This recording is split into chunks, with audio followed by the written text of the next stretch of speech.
This is Tim from YourSixTech. Today in this video, I'm going to show you how to use your phone as a remote on your Roku device. Now this is very easy to do. Now the first thing you want to do is swipe down from the top and go to Wi-Fi right here. And make sure your phone is connected to the same Wi-Fi as your Roku device. So connect to the Wi-Fi under here and then type in the passcode. Now let's go back to the Google Play Store and find this, or go to the Apple Store.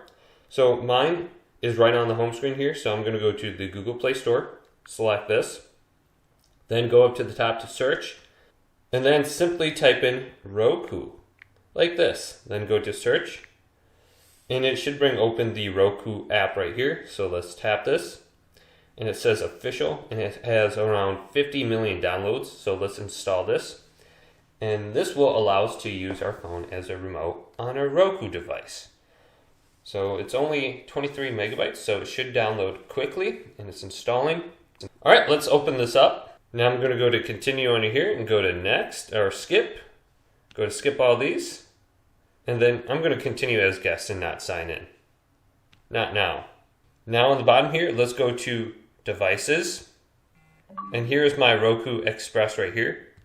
So I'm going to tap this and connect to it. I'm connected already.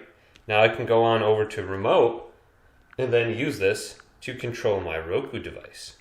So I'm looking at my screen, and I can see it already is moving.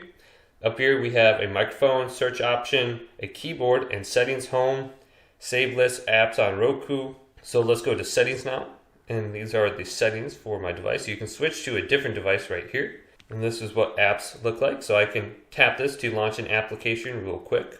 So this is really easy to get working on your Roku device. If this video did indeed help you out, leave it a big thumbs up and subscribe to my channel down below for more tech help videos coming up next on YourSixTech.